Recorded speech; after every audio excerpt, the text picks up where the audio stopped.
Hi everyone, this is Lady T with your Virgo Magic Shadows, Shadows and Magic reading for October 2022 to go along with the Halloween theme for the month as we close out October and step into November. Before we get started, I want to say thank you for any support that you give me on any platform that I use. And I just really hope that something that I'm putting out, whether it's the podcast, whether it's the readings, clicks for you and just helps you see things with a new perspective and fresh eyes, helps you to grow, helps you to learn something, whatever. As long as it's helping you, that's really all I care about. So let's go ahead and get started, Virgo. Center energy, which I thought was interesting, is the Chariot in your challenge position. So to me, it got a couple of messages here. Delays, things, being held back, one.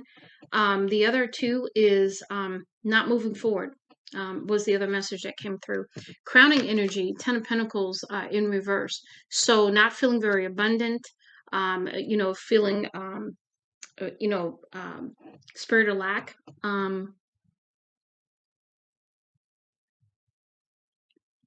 Undermining energy is the Queen of Wands. So, standing in your power, feeling passionate, creative as you move forward. Even though with this Three of Swords, you've had some heartache in a situation or you have been hurt in a situation. But you are getting, with the Page of Swords, you are getting a message coming through that will hopefully bring clarity, or perhaps someone is spying on you. Now let's go ahead and go over to your oracle messages. So the first set we're going to look at is the Great Oracle of the Great Mystics, and this is the Witch's Oracle. I think this is, yeah, the Witch's Oracle. Let me put that up so everybody can see what this is. And these are the two cards that go with it for meanings. So we'll look at that as we go over your cards too. So the first message we have here is your path of light. Follow and trust. Do not stray.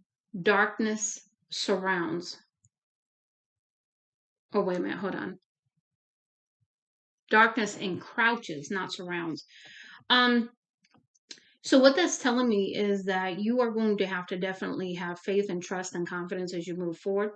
You're going to have to trust in your own light and your own spiritual light to see you through. You're going to have belief, faith, and trust in spirit at this time in order to move forward. And maybe that's why you're in the challenge position, because Virgos, you like to know what you're doing. You like to know where you're going.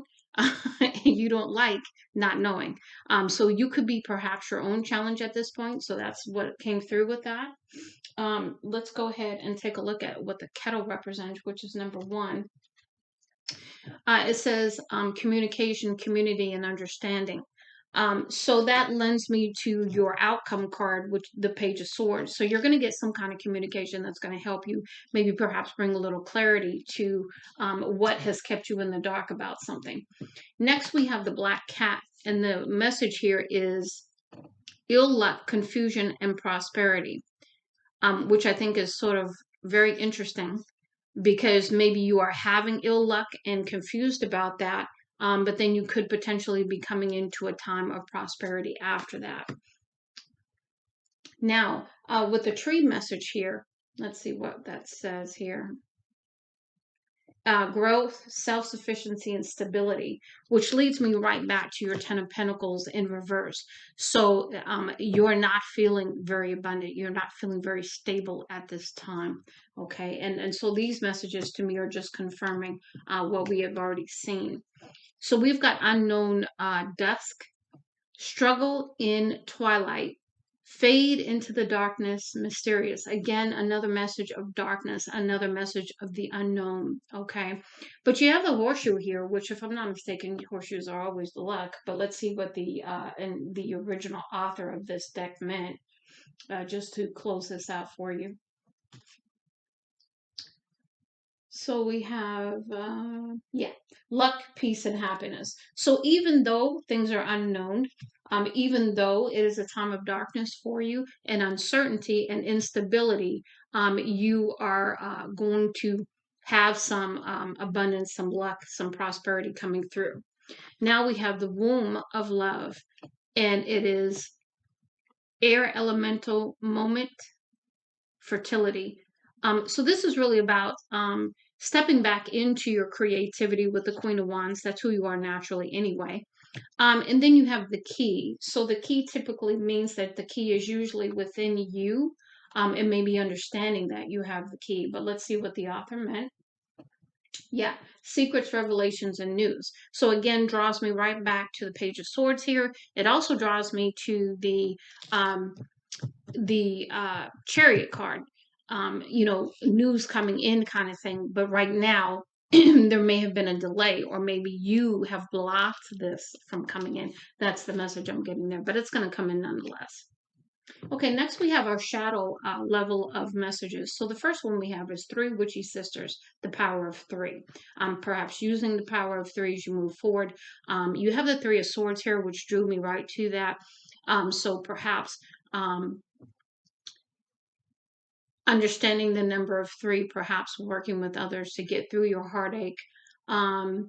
Perhaps spending some time out celebrating, not necessarily getting into relationships right now, because I don't think you're in the frame of mind to be in a relationship, but just going out and having some fun.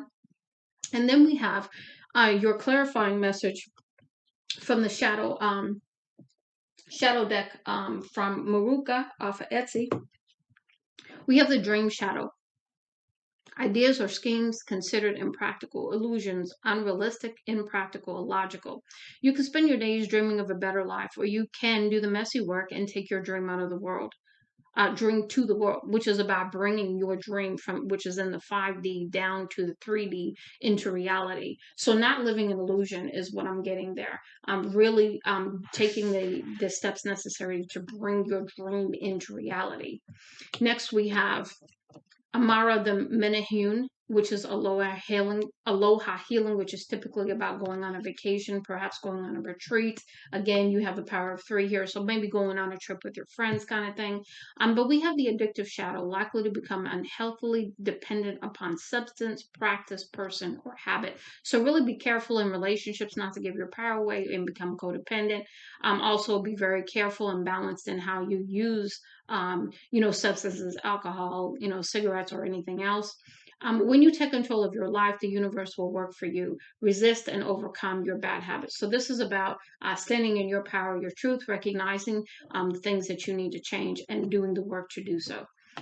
Next, we have Violet Angel, Breaking Dawn. So usually after you've gone through the darkness, the dawn comes in to shine the light. But we have excessive shadow here, going beyond what is necessary, extremist, imbalanced, doing too much. So really learning how to love yourself, how to step back and allow others to do more instead of feeling like you have to do it all. So it says, you may be doing too much. What have you become a slave to? Doing everything in moderation. So really coming into balance is also that I'm getting with you as well. Now, the last message we have here for the shadow portion is Ghost of the Pumpkin Patch. Count your blessings. So really walking in an attitude of gratitude at this point, understanding that you may feel unstable right now, but you still have been blessed through it all anyway. So we have elusive shadow, difficult and impossible to find or catch, vague, fleeting, evasive, distant, avoidant. Surround yourself with and feel more connected to people who share your values and build meaningful connections. Draws me right back to coming into your soul tribe, because I don't think you connect with other people because other people probably see you as unique and different. And so when you feel that from someone else, you automatically pull your energy back. But you got the power of three here. You have the aloha healing. You also had, yeah, the power of three is what I was talking about. So to me, getting around your tribe, right? People that understand you, they're on the same level as you, they can relate to you much more, will make you feel more comfortable and allow you to have a more connected relationship. So next we have your magic portion of your reading. And we do the Believe in Your Own Magic Oracle deck, along with the Making Magical Oracle deck. and then the witchcraft deck. So we have 3 cards for each one. So the first one is raindrops. Take a chance on them. So someone in your life is going to come in, whether that's a friend or a romantic relationship. This is about taking a chance on being vulnerable, taking a chance on moving forward, and not letting the raindrops of the past cloud your judgment.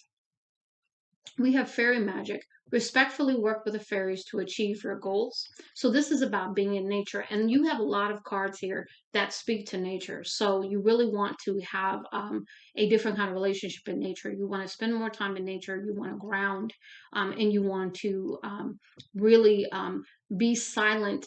In order to take in the messages. So the fairy magic, respectfully work with the fairies to achieve your goals. And then the magic potion, I can create magic anytime I wish. So really stepping into your power, and also knowing that you have the capability to do anything that you want and create anything that you want. But you really have to get out of this lack mentality here. You have the sun. Paint the sun back into your sky. So this is about bringing joy back into your life. This is about letting the light shine, letting your light shine, is what I'm getting there. And then we have earth. Ask the element of earth for grounding, stability, and strength. And see, I talked about grounding in your first stack too. So this is really about grounding your emotions. And it says, windy kite magic.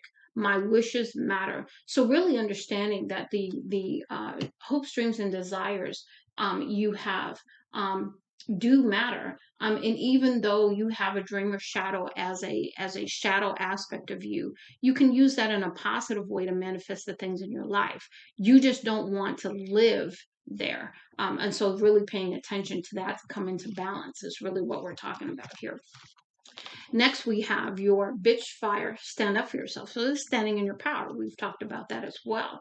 And really speaking your truth and not allowing others to overshadow you or to shut you down. Because immediately when I saw bitch fire and I saw you get water, I immediately put water putting out your fire. So I don't know if you're dealing with a water sign who is trying to really constrain your fire, but I'm getting the message to tell you that no, you stand in your power. If they love you, they want to be with you, then they're going to accept you for who you are in your strength, period. And here we have work with the element of water for healing and purification.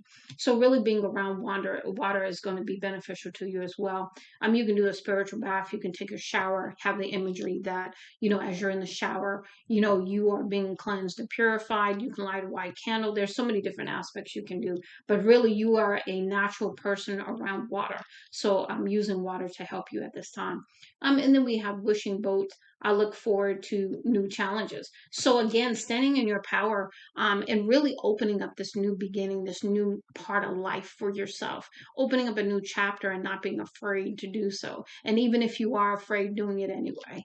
And then we have the last one, which is flower. Be honest with yourself. Be honest with yourself about what you want, what your hopes and dreams and desires are. We have spirit next, heavenly assistance from your angels and guides. So your spirit team coming in to help you at this time.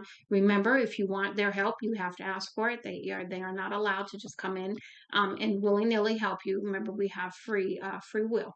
And then we have create a spiral. I am flowing with the seasons. So really understanding that with each season, you plant in certain seasons, you reap the harvest in others. There's a season of plenty. There is season of lack. So just really working with the flow of the seasons, whether that be the summer, fall, winter, spring kind of thing, or it could be the other kinds of seasons as well. So I do hope, Virgo, that you really get out into nature, because you're really going to really need to ground. And also with the water here and the bitch fire, not allowing anyone to douse your fire is the message there, but also using water as a purification for you, so that you can let go of whatever shadow energies that you have that you need to work through. And then really just trusting your own self, trusting your power, trusting who you are. So I do hope this helps you, Virgo. Much love and light, Lady T.